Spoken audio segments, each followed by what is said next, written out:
هذا السمك المتجمد الصلب من الجلد حتى العمود الفقري هو طبق شتوي تقليدي في ياقوتية يعرف باسم سترغونينا. يحضر بقطع رأس السمكة وتقشير الجلد بسكين خاص، ثم تقطيع اللحم إلى شرائح رفيعة جدا باتجاه الألياف الطبيعية. ويحتاج الأمر لمهارة عالية، فكل شريحة يجب أن تكون دقيقة لدرجة أنها تلتف من تلقاء نفسها. يأكل السكان المحليون هذه الشرائح النيئة مع قليل من الملح والفلفل الأسود، وغالبا يتبعونها بجرعة من الفودكا ليشعروا بمزيج غريب من برودة الثلج ولهيب النار في آن واحد.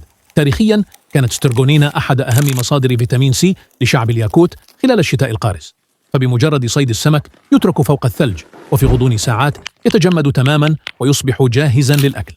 أما القلق من الطفيليات فلا مكان له، فأسماك المياه شديدة البرودة نادرا ما تحملها، كما أن درجات الحرارة التي تصل إلى 50 تحت الصفر تقضي عليها نهائيا بعد أيام قليلة من التجميد.